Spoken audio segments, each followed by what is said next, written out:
This week, China and the U.S. will enter their third round of strategic and economic dialogue.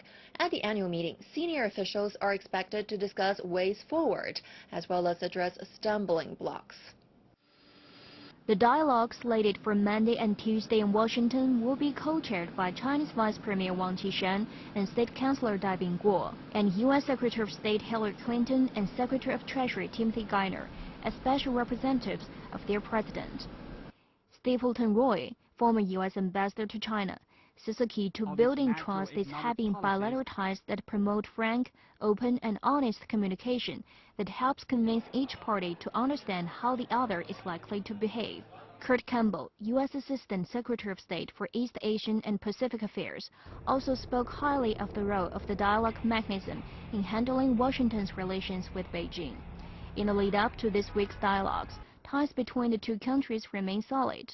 Former U.S. Defense Secretary William Cohen says President Obama and his entire economic and security team are focused on building a better economic and security relationship with China.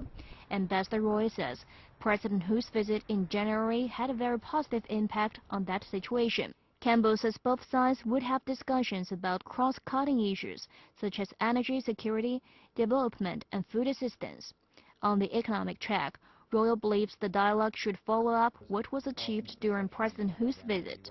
Speaking to reporters on Thursday, David Slovinger, Senior Coordinator and Executive Secretary for China and the Dialogue from the Treasury, says Washington wants to discuss revaluating the Chinese yuan, intellectual property rights, interest rate ceilings, and financial services.